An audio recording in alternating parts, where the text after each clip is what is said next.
কি মিষ্টি মিষ্টি অপলক দৃষ্টি, এই শিরোনামের জিঙ্গলটি 90 দশকে দারুণ জনপ্রিয়তা পেয়েছিল। টেলিভিশনে চোখ রাখলেই দেখা যেত জিঙ্গল সহ বিজ্ঞাপনটি।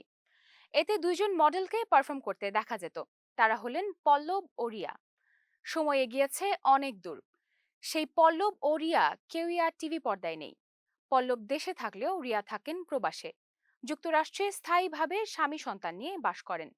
গত ডিসেম্বরের শেষ দিকে দেশে এসেছেন রিয়া। 9 জানুয়ারি আবার চলে যাচ্ছেন নিজ ঠিকানায়।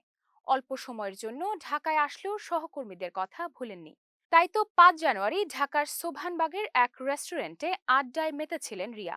সাথে ছিলেন রূপ বিশেষজ্ঞ কানিজ আলমাস খান, মডেল সাদিয়া ইসলাম মৌ, ফ্যাশন হাউস বিশ্ব রঙের স্বত্বাধিকারী বিপ্লব সাহা ও নৃত্যশিল্পী তান্না খান। জানা গেছে বিয়ের পর মডেলিং ও অভিনয় থেকে নিজেকে সরিয়ে নিয়েছেন।